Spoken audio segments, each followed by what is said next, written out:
Hello बच्चों, अब exercise 5.1 का प्रश्न नंबर 4 है।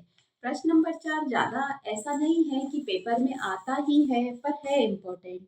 हमें देखो, कोई भी मैथ हो उसका अगर हमें बेस पता है कि इस वाले जो प्रश्नावली है इसका बेस क्या है, बेस मतलब किस आधार पे सवाल हो रहे हैं, तो हम उन्हें बहुत अच्छे से समझ के और खेल की तरह खेल सकते हैं। अब ये जो पूरा चैप्टर है हमारा, ये बना है पूरक और समपूरक से। तो हमने पिछले उसमें बता चुके हैं कि पूरक और समपूरक क्या होते हैं।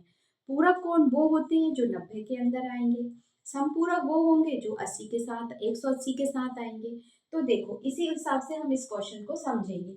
ऐसा कोण ज्ञात कीजिए जो अपने पूरक के समान हो।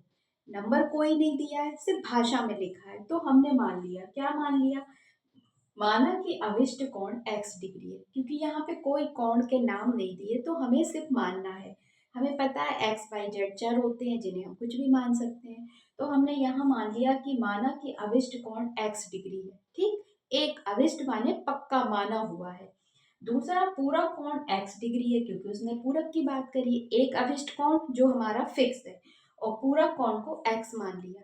अब हमें ये भी पता है कि पूरक कोण होते कितने के हैं। पूरक कोण हमारा होता है 90 डिग्री का। कितना होता है? 90 डिग्री का। क्यों होता है? क्योंकि दो कोणों का योग है ये। पूरक कोण क्या है? दो योग कोणों का योग है, उसे 90 होना चाहिए। बात खत्म हो गई।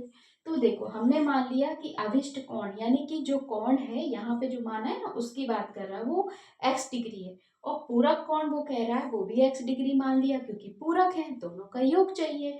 तो हमारे पास शर्त है कि दोनों का योग होना चाहिए। तो हम x degree plus x degree बराबर 90 लिख लेंगे। ठीक, दोनों अविष्ट कोण को भी जोड़ दिया और पूरक कोण को जोड़ दिया, जो दोनों मिलके होते हैं 90 डिग्री के। अब ये x और x मिलके हो जाते हैं 2x। क्यों हो जाते हैं? क्योंकि एक x और एक x मिलके दो, क्योंकि इनके साइड में 1 छुपा होता है। ऐसे हमको दिखता नहीं है, पर हाँ छुपा होता है। या कोई भी दो चीजों को जोड़ोगे तो वो तो दो हो जाएंगी। तो ये एक x मिलके 2x हो गए। बराबर कितना आ गया? 90 डिग्री। अब यहाँ पे हमें पता है कि बराबर के साइड कोई नंबर गुणा में हो तो वो भाग में जाता है। तो यहाँ पे x degree equal to 90 degree बटे 2 हो गया। 2 से काट देंगे, दो चौके 8, दो पंजे 10।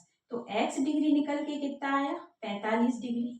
तो अभिष्ट कोण 45 का हो गया, उसका पूरक कोण भी 45 का हो गया, क्योंकि हमें पता है पूरक कोण 90 के है, जोड़ पे ही आना चाहिए। तो ये आ गए। तो अगर हम समीकरण 1 में मान रख दें तो समीकरण समीकरण 1 में x डिग्री का मान रखने पर, मान रखोगे तो क्या हो जाएगा? x degree plus x degree बराबर 90।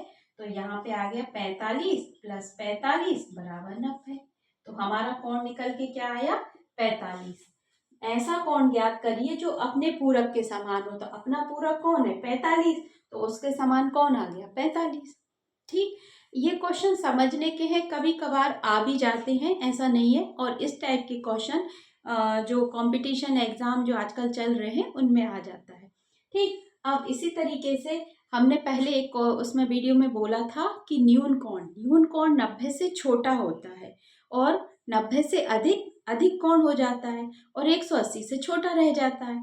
तो इस टाइप से हमें अगला क्वेश्चन मिलेगा तो हम उसको सॉल्व करेंगे। ठीक है, तो हमारे ये जो दो कोणों का योग 90 हो तो पूरक, फिर दो कोणों का योग 180 हो तो समपूरक। बस इतनी सी बात इसमें ध्यान रखनी है। ठीक है।